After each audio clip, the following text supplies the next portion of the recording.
All right, good morning. Good morning. Let me start out by asking you about your energy. Energy cannot be created, it can only be transferred. So when you're thinking about bringing this energy to the equation, how many of you believe selling is just about the transfer of energy? You're selling not just a product, you're selling a set of convictions, a set of beliefs. So let me ask you a question. How many of you have ever had a good coach at some point in your life? Just raise your hand. Just look around the room. And I bet that good coach did three things for you. They had conversations with you that you may or may not want to have. Yes or no? Yes. They made you do some things you may or may not have wanted to do. But they took you to a place that you didn't even think you could go to. Now, I was a high school basketball coach for a decade. That's why you see this big championship ring on my right finger. And moms and dads used to drop their daughters off to me at 14 years old. And they all said the same thing. Coach, my daughter's got a lot of potential. Every now and then they said issues. They were right about that too. My daughter's got a lot of drama, right? They said my daughter's got a lot of potential. She just needs something. What do you think they said she needed?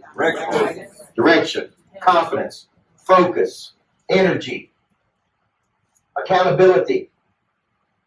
And I said, thank you for bringing your daughter to us because we're running a greatness factory.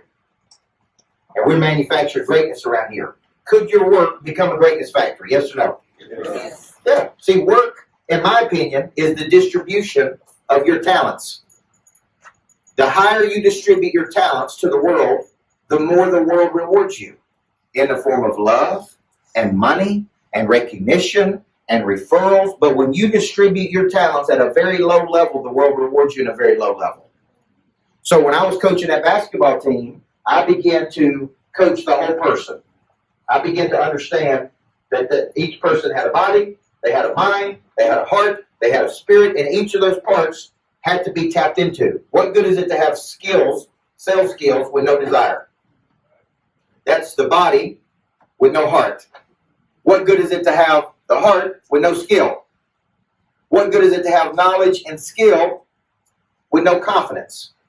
You see, you need all four parts clicking. I want you thinking, I need my knowledge, I need my skill, I need my desire, and I need my confidence. Clicking. When do I need to clicking? Every single day. The first sale you got to make every day is to your own self. This morning when you woke up, you had to sell your own self, didn't you? Okay? The first sale you got to make every day is to your own self. So here's what I tell myself every morning. I am a person of interest. People are counting on me to show up, grow up, and deliver. I don't whine, I don't complain, I don't make excuses.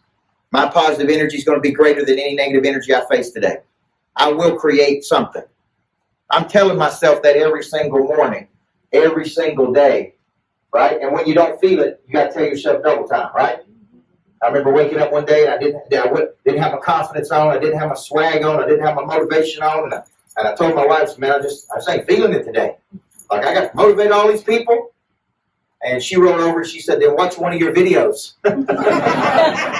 And you know what? I did. And guess what it did? It motivated me because I was telling other people to do something I needed to be doing. So what I want to talk to you about today is how to activate something inside of you that maybe you've never activated. Maybe it was activated at some point, but it's gone dormant. Maybe you don't know how to activate it. And we're going to call it something Pray Drive. P-R-E-Y-D-R-I-V-E. Pray Drive. And I want you to think of this Pray Drive as a switch that is flipped inside of you that causes you to become curious about something. It causes you to want something more than what you currently have. See, I was raised by a single mom who had me when she was 16 years old in a small town in Tennessee, and I watched that woman get up every day and go get it. And work 2 and 3 jobs. The house we lived in, the bedroom and the living room and the kitchen were the same room. And many times when she worked her second job, she would take me down to the local baseball field. And I would stay at that baseball field for hours and hours and hours. That was a cheap babysitting service. But those coaches down at that baseball field tended to me, and they fed me, and they watched after me. Sometimes she'd come back and pick me up at 10 o'clock at night because she'd been working 2 jobs, and it was during that period of my life that I had a huge revelation. And the revelation was that a good coach can change a person's life. Imagine seeing that at 6 years old, watching these coaches tend to other people's kids. And one woman named Mickey Benson, she was a female coaching Little League Baseball. She's the only female coaching Little League Baseball.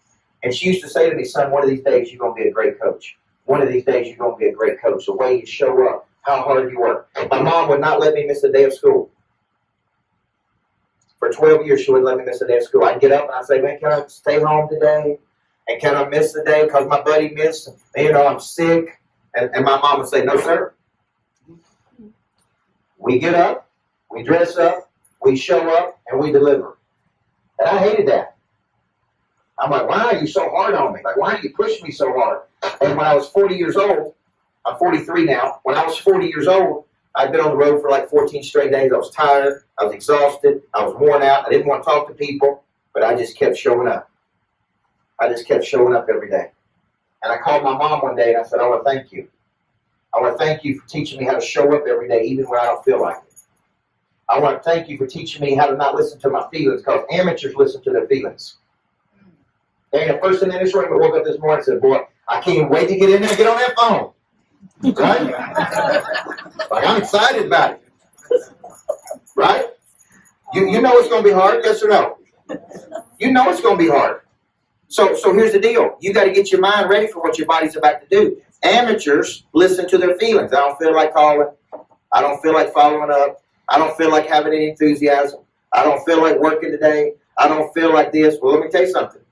You ain't going to feel like making any money either. Because there ain't no money attached to any of those things. Yes or no?